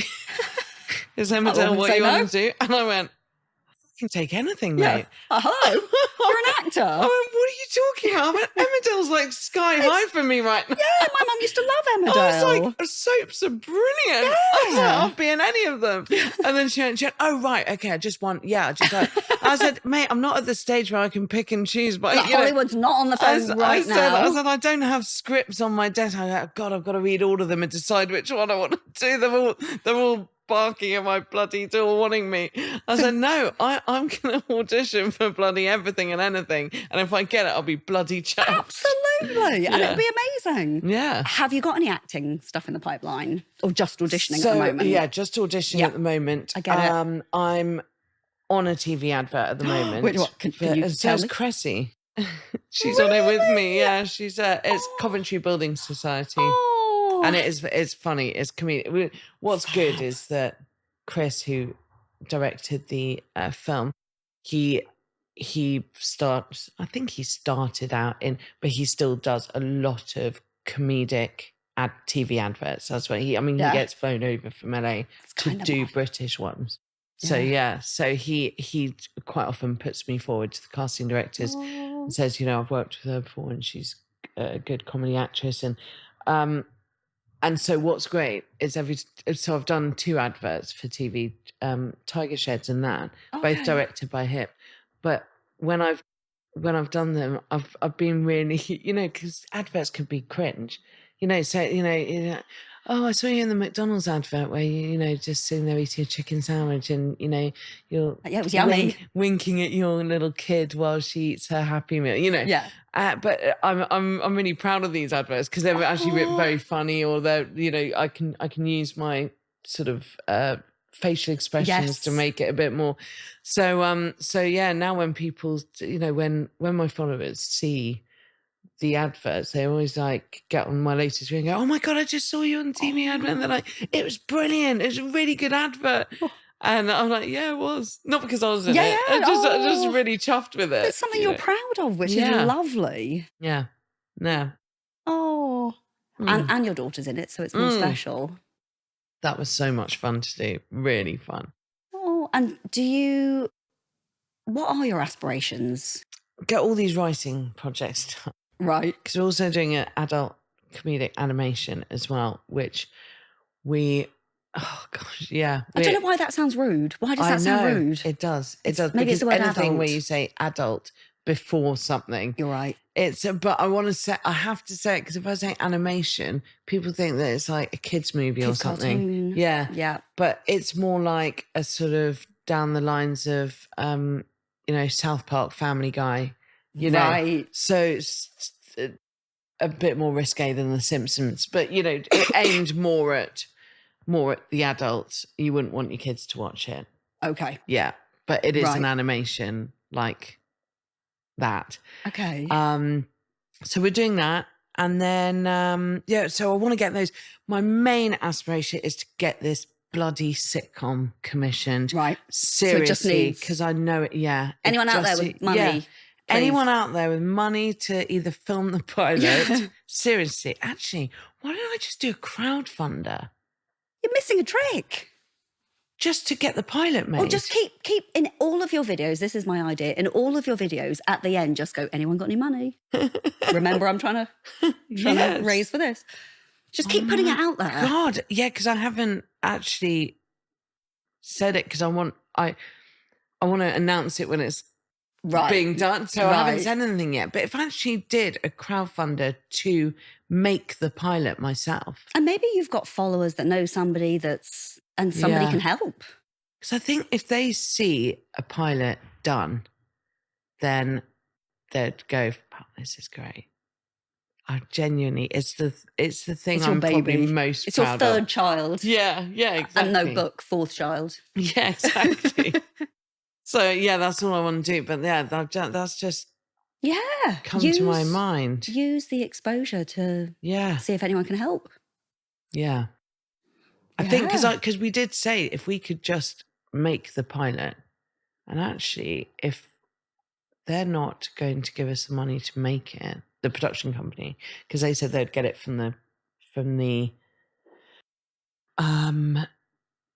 channel. Right. If they commission, they'll also, he said sometimes we've given like a couple of grand just for development. Yeah. But he said, we don't pay for pilots. We, we'll take it on and pitch to the channels. But he said we're finding it really difficult at the moment. So if you can have a hook, as in, even if you start filming little scenes to put on your channel and people get to like Jeremy and but I think if we can do a pilot, that'd be bloody... Anyway, well, I'll only charge you 20% for that idea. So, I mean, goodness of my heart.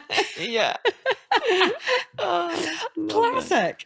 So I have got some classic questions. All right. Oh, yeah, I didn't look at anything because I didn't want to...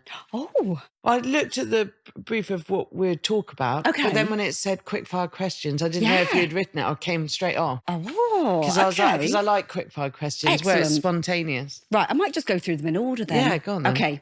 Your must-have after a hard day? Good food, not going out, and a gin and tonic. Excellent. I'm not surprised about the gin and tonic there. or a nice chilled glass of wine. One of those. A drink, good food, and not going out. What constitutes good food for you? Asian food. Anything Asian. But any good food. I like everything. Okay. I'm just obsessed with food. Mm. Yeah. Except dark chocolate. Except dark chocolate, unless it's got salted caramel in it. Oh. Or chili. Oh. Dark chocolate goes well with all those so things. well with chili. Oh. Yeah. Yeah. Oh, I'm going off on one again. Acting or writing? Acting all day long. Okay. But writing is comedy writing is a big thing for me. But if I could only do one for the rest of my life, acting. Okay, interesting. This one is brilliant. What is your parenting superpower?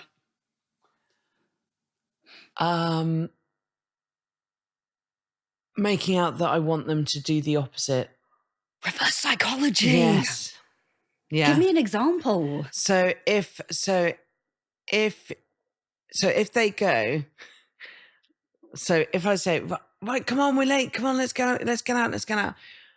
Monty normally, because he's like, might be on his iPad or something, he goes, I don't want to go for lunch. It's always like, if we go to pub for Sunday lunch or something, like, come on, we're meeting Nana at the pub. I don't want to go to the pub for lunch. I just want to sit and watch my iPad. And I go, okay, that's fine. I'll see you later. You know, Yeah, bye. It's fine because but I do want to go and see Nana. So you're okay to stay here, right? You're cool to stay here. And he goes, what? Yeah, I don't mind. You can watch your iPad here. It's fine. I just got to go. He's like, Mummy, yeah. don't go. And then I walk out the door and I listen and he's like running after me. Can I bring my iPad? Yeah, okay, if you want. I mean, but I'm fine with you staying here. Oh God, this is really confusing. And then he comes. Yeah. So I'm an auntie of a 4-year-old and a 2-year-old. And apparently my superpower is that I have such a bad sense of smell because I have rubbish sinuses that I can never smell when they need changing or they've had an accident. That's your so you superpower. could consider that a superpower. I love Apparently that. I'm a great person to babysit because it doesn't affect me at all. Oh, that's But obviously it's quite hilarious. bad for them. Yes. Yeah, so his parents, my brother is quite jealous of that one. They love can that. smell it the minute they walk in a room. Yeah, You'd of have to, course. literally they'd have to have their bottoms pressed against my nose and I wouldn't smell a thing. That is Yeah. hilarious. It's ridiculous. I love that that's a superpower though. It's the only one I can think of. So, what's the best piece of advice you've ever received? I know this because I was telling someone it the other day. Oh. I was telling another social media person.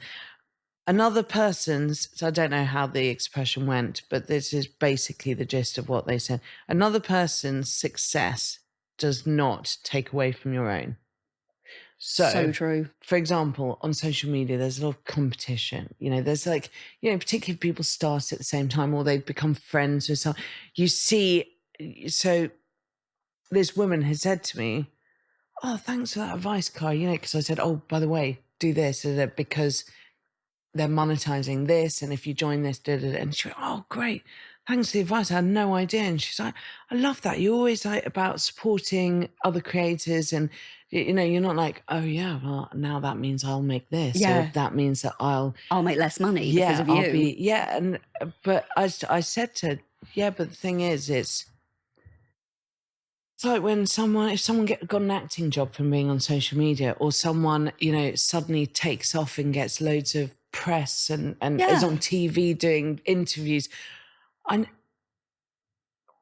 I probably at the very start of social media, when you're trying to make it and you saw things like this happening for people, there's probably a tinge of like, God, why isn't that happening for me? You know, but because you're human. Yeah. But on the whole, I always have this mantra in my head now. I can't even remember who told me it, but I just remember it from about 2 years ago. And now I always say it to me. I say, well, I'm always going to help other people out or be chuffed for them, because just because they're doing well doesn't mean that your own where you're going to be, how you're going to succeed is diminished in any way just because someone else is doing well. Yeah, in fact, it doesn't actually impact on you at all unless you let it. No, it doesn't impact at all. Why not be like, well done, mate? Yeah. That's bloody brilliant.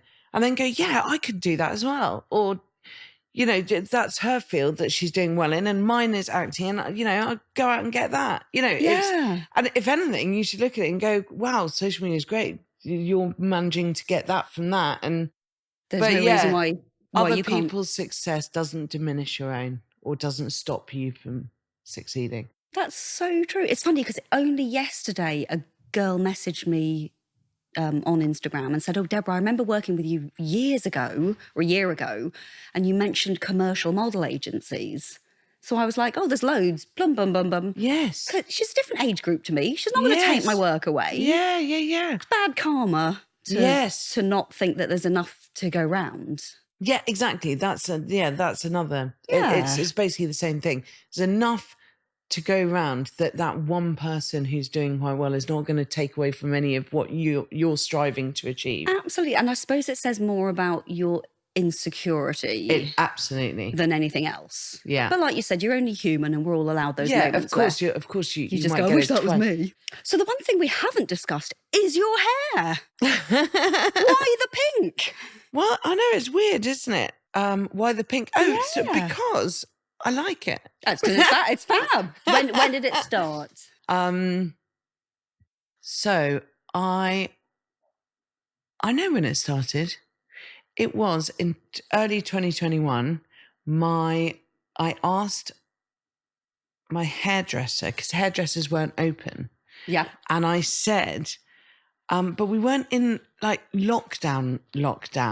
It was, what was it? We were able to, I think it was like rule of 6 or whatever, Right, okay. whatever it was. You know, Okay, they yeah. kept opening more and more up. Yeah. But hairdressers hadn't come open. And I had the You magazine thing. And I said, mate, I need my hair dyed. I have got so much grey. And she said, right, well, the salon's not open. I can't pick up anything. Go to Sainsbury's and get Bleach London bleach, right? Bleach London, and I will use a chopstick and foils and we'll do it that way. And I was like, okay. So I went to Sainsbury's and I went to pick up the Bleach London, and I saw next to it Rose Conditioner by Bleach London. And I just picked it up and I thought, Rose Conditioner? So it's only a conditioner. And then after she had done it, I tried a couple of days later. I was like, I'm just going to try this Rose Conditioner, put it on, and I loved it. And it was really pastel.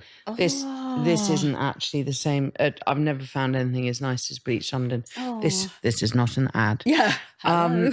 Yeah, I bang on about them on social media a lot because everyone always asks me how I get the pink. But yeah, and then from then on, I was a convert. I like changing my hair colour as it is. And so Bleach London do purple, bright orange, you know, and they're all conditioners that wash out in a couple of washes. Who knew? Yeah. Proper copper, burnt peach. You sure you're not being sponsored? No, I know. Bleach London, if you're listening, do sponsor me. Sponsor. But it's lovely. Or actually sponsor my sitcom. See? Plug. Yeah. In fact, Skinny Tan, you can as well. Catch me.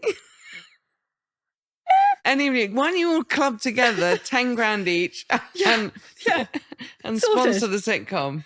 How much do you love Clara? I'll dye my hair in it and everything with Bleach London, wear Catch Me clothes, and make myself tanned. It's win-win all round. It is. It's a win-win for everyone, particularly you guys. Oh my goodness. Right, we keep going off the tangent. I love it. Describe parenting in 3 words. Chaotic, rewarding, beautiful.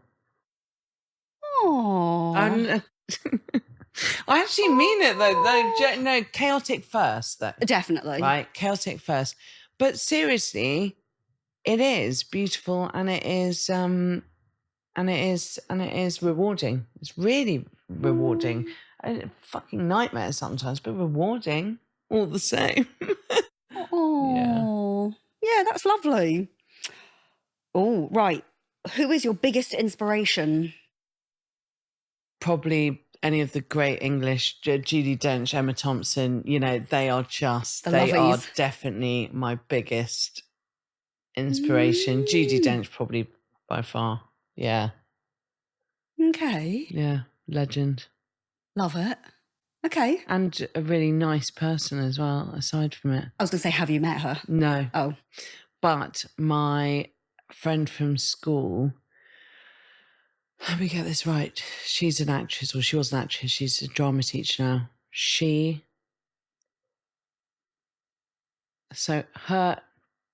My friend, her daughter's godmother Right. is Judi Dench's daughter. Okay. Wow.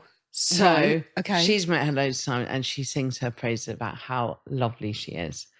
And she said she's so sweet, so down to earth, so decent. And yeah, and so that makes it, I mean, you can sort of tell that anyway. But yeah, and also I love her sense of humour. And above all, her acting is bloody incredible.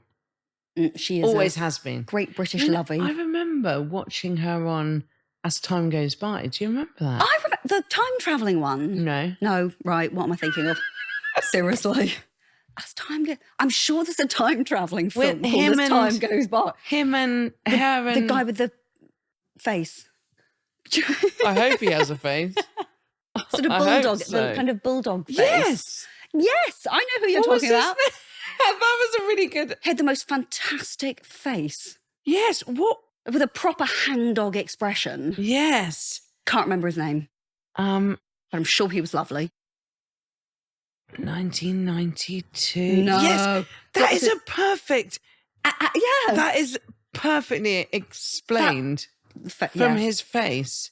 Great character actor face. Jeffrey Palmer. Jeffrey Palmer. Oh, Judi Dench looks so young. Oh, well, what was it, 92?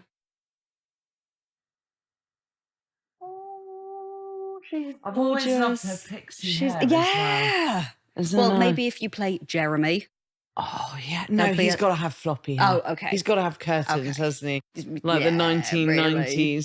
My brother still sometimes has that hair. I love that, though. So does Adam, actually, a bit. Yeah, I've seen all the videos with Adam. So, yeah, he's got an impressive head of hair. Yeah, he has, hasn't he? Yeah. His dad does as well, so I think he'll keep that.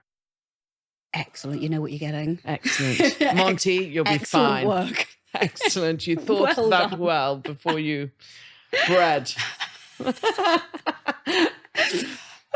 Okay, we've kind of talked about the next one, but your biggest achievement so far in your career?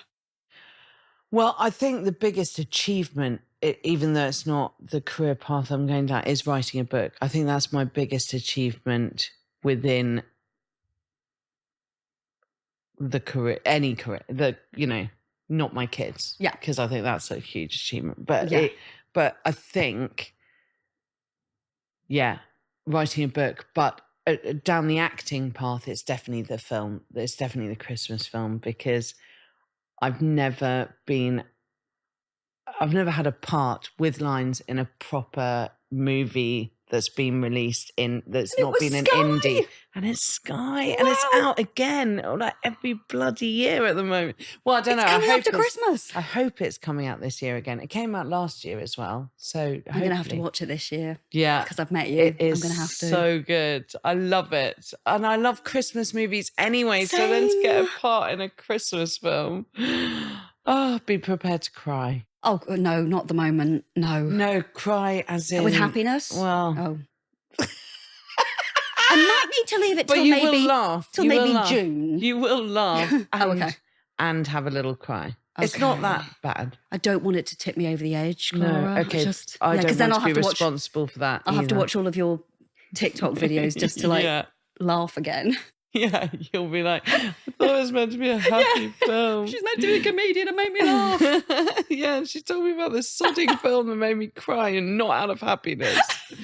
Okay, but at least you've told me that, so I'm more prepared now. But no, it is on the whole. I mean, it's very humorous and chilled and laid back. Okay. It's just one little theme in it. That's more. If it's anything to do with animals dying, right, I'd probably be able to cope then. Okay. Has one of your animals died? Yeah, my cat died on Thursday. Oh, stop. And I'm a mad animal lover. Yes. And she was only 9. She got mouth cancer. Oh, no. So I'm sort of still getting over the trauma of that. Oh, God. But I haven't cried today, so I think I'm actually improving. Oh, bless you. Thanks for coming and doing it. You've really cheered me up. Oh, good. Like I said, there was no pressure. I was already cheered up watching your videos. So to Oh. anyone that's going through anything at the moment, watch Clara's videos. But thank you for your understanding. No. I think if people aren't animal people, they don't yeah. don't quite get it. And I was like, but No, and I lived with her. they're really part of the family. It's like losing a proper member of the family. Oh, anyway, Sorry, no. yeah. Right. Oh, okay. So we talked about funniest audition fail. Was that the one you told me about? Right. Okay. Yeah. Oh, what is your guilty pleasure? Reality TV. Which ones? Married at First Sight. Love it. I do a Put it there. I do a whole chapter on this in the book. Now you're gonna have to read the I'm book. going to have to. That But will I'm make not a you mummy, laugh. is that right? Oh Is yeah, it it's allowed? not seriously. Half of my reviews are by men. You know. They might be fathers. Yeah, but no. And also, if you read the reviews, half of them say it's you don't have to have been on TikTok. You don't have to have had kids. I have read. And you don't have those. to have, Yeah. So it's it's not. I mean, it's got kids in it, but it's incidental because they're part of my life, and I'm talking as if it's a diary. Yeah. So it's obviously going to have, parts like, oh, and then Father's Day came around and Cressy wanted to get Daddy a da-da-da. So we went to Tunbridge Wells and we da-da-da-da. And then a funny story about that. And then so we took the kids to the fairground and then, well, that was fun to spend £82 on, watching them on Peppa Pig rides, So there's parts, but it's definitely not about that. Okay. It's more comedic anecdotes throughout the course of a year. And also a lot about my London days. Back in my teens and 20s, I've got loads in there about before I even got married and had kids. So there's quite a lot of backstories, like the agent, washed up on the beach. That's good, thanks. Yeah, so you never did get to play a dead body floating in from the ocean, freezing to death. I do remember taking the job of a body double. Oh, that could be fun. I was in a shower scene. You're brave. I know. Are you allowed to say you were body doubling for? I can't remember. Oh. It was just for it was a drama series that I can't even remember what it was. But it was in a shower scene. And I remember my agent said, you're not going to be shown, it's not going to be shown because it's frosted glass from there to there, but you'd be able to see a rough outline. Okay. And she is very paranoid about her behind. And her bum and thighs. And she just does not want, because she's always shown head and shoulders normally. And then she's got to be like naked in a shower. And also back then I was like 19. So, I had a banging body. Yeah, well, not banging, but definitely not a mum. Oh. So I did that. And I just remember going, oh yeah, I'll do it. Because it was quite good money. And then that was one of my lows where I stood there and went, fucking hell. Guildhall Drama School. Was it cold water? Warm. Oh, they said, don't worry, it's going to be a closed set, which means that only the director. Yeah. Bloody getting into this shower on this set. But everyone and his mother. Yeah. It's about 35 people. I was like throwing over the dressing gown. And I was like, bloody hell. This is a closed set. Oh, hang on. I was with a bloke in there. What? It's all coming out now. I've just remembered. Oh my God, yeah, because he went, how's the temperature for you? Is it all right? We both had to be stark naked. Oh my God. You are very brave. I would never do it now. Unless it was part of the part that I was playing. Yeah. I wouldn't ask for a body double if it was me. Okay. But it might be your prerogative to ask for a body double. Yeah, but I think I'd only have a stunt double. Okay. No, I think I definitely have a bum double if I could. Yeah. Really? I've basically got no bum. Can I just get a tummy double? We're being really specific here. And a boob lift double. Anything that shows I've not had kids. Oh, No, but you I'm wouldn't be joking. without them. So, No. you know. But yeah. I'd like to blame it on them, but really it's just my love of food. I can't blame it on them. Bloody hell. There's you know enough women out there who've had kids that don't have a stomach. No, I'm joking. Oh, I'm but it's alright. about being comfortable within yourself. And I am, and I love food. So there we go. That's the most important thing. There we go. Yeah. So, most- right. I've got some quick fire questions. Well, they're called quick fire questions. I don't think they're that quick, but we'll see. Oh, okay. Oh, I thought that's what we were doing. There's just a few more. Oh, right. Is that okay with you? Yeah, of Brilliant. course. Some of them are quite good. Yeah. Okay. I love these sort of things. Okay. Kids' artwork dilemma. Picture the scene. A. Art gallery curator displaying every masterpiece with pride. Or B. Secret art disposal agent ensuring the fridge doesn't overflow. Yeah, second one. B. Even yesterday, I chucked 5 pieces that were pretty new as well, so I felt going straight in the fire. It's Brutal. I know it's from the last couple of days as well, but every bloody day. And then I go in to collect them from school, and they go, "Monty, he's created this," and then it's another bloody thing made out of loo rolls, and and I'm like, "What is it?" And then I'm like, "Brilliant, great kindling, thank you." No, it's no, there are too many. If Cressy came back with this amazing picture that they're both very good at art, but if it's just like, "Oh yeah, I just did this," like, great, fire. But if it is amazing, I do keep them. Okay. Because when I look at it and I go, "Did you actually do? Jeez, Chris, that's amazing." I can't get rid of that. Right. Okay. But there's a big distinction. So I'm not that bad. There's it has to be, it has to be almost the Mona bloody, Lisa. Yeah, it has to be Monet level. It can't be anything less. Even when she came back with a self-portrait where they'd learnt about Picasso, and you know how shit Picasso is. For any art lovers out there. I never thought I'd hear myself say that sentence. You know how shit Picasso is. He is, though. It's shit. It's not. Anyway. I studied history of art many years ago. Yeah, ditto. But yeah, she said she came back. And obviously a lot of his art does look like kids' drawings because it's all out of shape. Yeah, There's cubist. one eye up there, one nose here, one. Yeah. So she came back, and actually I thought it was better than Picasso. And she came back and went, "What do you think?" I went, "Well, it's not meant to be realistic, is it?" You do know that people don't have 12 eyes. Yeah, and she went, No, is that?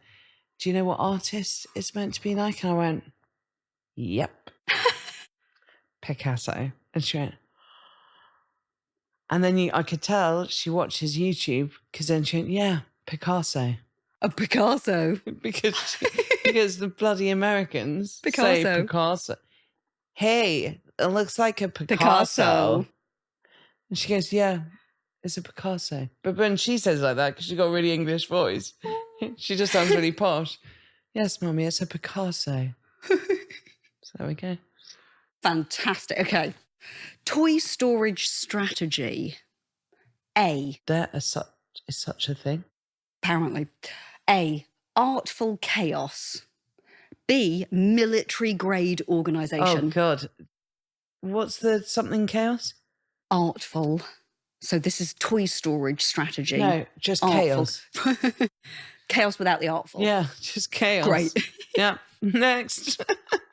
I didn't even know there was. I know some people, I suppose, would clear everything out, at the end of the day and perfectly curated storage. No, we've got about 8 toy boxes and it all just gets whacked in. Brilliant. If we can be asked. Okay, morning routine. Oh, God. Okay, that's not a good sign already. No. A, calm and collected chaos. Where's the calm and collected bit? I don't know. Just chaos. B, the carefully orchestrated morning ballet. Oh, my God. Who does that? Who has that ever? I didn't even have that before kids. Maybe if your kids are like 23 and 28. Yeah. No, just No, chaos. Right. Seriously, every morning is one of the most stressful times of my life. And every morning in the car, I say to the kids, okay, tomorrow, if you go to bed earlier, you will get up easily. And then breakfast will be just chilled. And you can get in the car without rushing. And we won't need to get stressed. Is that okay? Please. and then Cressy goes, yeah, we'll do that tomorrow. And then there it is, like 10 to 9. Mummy, I'm just not tired. I've been trying to go to sleep. And that happens all over again. It's the most stressful time of the day. Anyway, I'm going to cry I feel now. like I should give you a gin right now. And talking about gin ritual. Uh-huh. Okay, A, adapting gin choices, a chameleon of spirits. B, sticking to gin preferences because routine rocks. Oh, I'm a rocker. I like dabbling with gin choices. I love a strawberry gin. The other day, my mum and I had a what's it called? Lavender. A lavender gin with elderflower tonic. We have quite a few pubs which brew their own gin round us, and so we have, we'll go with a blackberry gin with a Mediterranean tonic. Yeah. Oh no, I love all the different flavoured gins. Wow. So definitely not just the same one. No. And you can sod off with just a standard one. I'm not interested in those anymore. Just have to have fruit-based. Well, it's one of your 5 a day, I'd say, isn't it? Yes, definitely one of your Keep 5 doing a day. Yeah, that's fine. Okay. Social media star secrets. A, master of the perfect TikTok dance move. B, wizard of turning everyday chaos into viral gold. Well, I have to be B.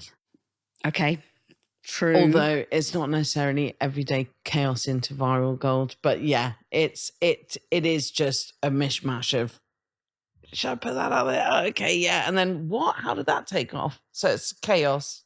So which ones do you find are the most popular? Have you ever broken it down? Probably the food ones at the moment.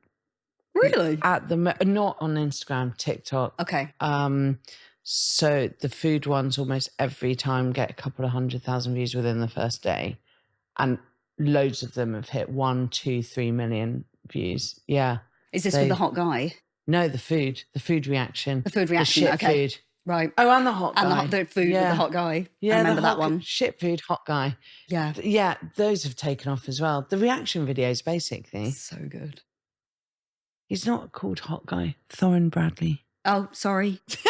Sorry. But there's worse ways to be described, I guess. Yeah, there are worse ways. Yeah. But also, I normally say hot guys because I've reacted to a few other hot guys. Okay. Yeah. Okay, but I don't want to upset any of the hot guys. No. Plural. And all I know is that the other one's called Ben. Okay. Small plug for those hot guys. I bet you weren't expecting this when you came today, or were you? No, I wasn't really expecting me to say shit food hot guys. It's the great thing about podcasts. Yeah. Okay, so the last but not least, TV comedy writing. A, Zen master of balancing inspiration and discipline. B, chaos conductor, orchestrating comedy sketches with a sprinkle of private life. Well, I'm not doing TV sketch thing with private life. So if we're talking about TV, the TV would be the sitcom, which is more orchestrated. Okay. But it's definitely got chaos in that me and Finny basically procrastinate a lot. So there's chaos in that respect. But then when we get down to it, it's orchestrated and we go for it. Okay. But the sketch is definitely the second one. The social media sketch is definitely chaos with a sprinkle of private life. And maybe my last question should be, how have you found balancing all of this, all of the stuff you're doing with your private life? That's not really changed much. I'm obviously a lot busier now. So sometimes I feel a bit guilty that I used to be so sort of on it with my friends. And if I got a message, I'd be replying straight away. Friends are extremely important to me, and the good ones you need to hold on to, but you've got to be a good friend back to them, obviously. So I'm quite often apologising. Oh, mate, I'm so sorry. I don't know how I missed this, but I obviously clicked on it when you first sent it and I haven't bloody responded. And so because I'm busier, I've taken my foot off that a bit. That's one of my New Year's resolutions, to just make more time. Just Okay. make sure I'm staying on being a good mate, basically. And other than that, aside from that, is just, the only thing that's really changed is people occasionally recognizing me, and saying, hi, love your song, which is always great to hear because they're the ones who put you there in the first place. So to hear from, the people who love your stuff when they stop you and say, oh, I just really like your stuff and I just wanted to say, then that's lovely. But that's not really balancing. I suppose it is a bit, but it's balancing the sort of takeoff of it all. But it's not, other than that, apart from, my house looking more of a shithole because I'm not doing as much housewife duties as I used to. Apart from my house looking like a shithole, there's not much that's changed. Well, I suppose the lovely thing about what you do is your kids are involved, your husband's involved. So actually you're not missing out on family time. No. You're embracing it. Yeah. When they are involved, but there's definitely mum guilt when, even last night when I put Chrissy to bed and she's like, I can't get sleep. And I was in my bedroom filming a sketch. And I was like, okay, 1 sec. And I went, okay, let me sing you a song. And then I was like, God, it's 9 o'clock. I don't want to post too late.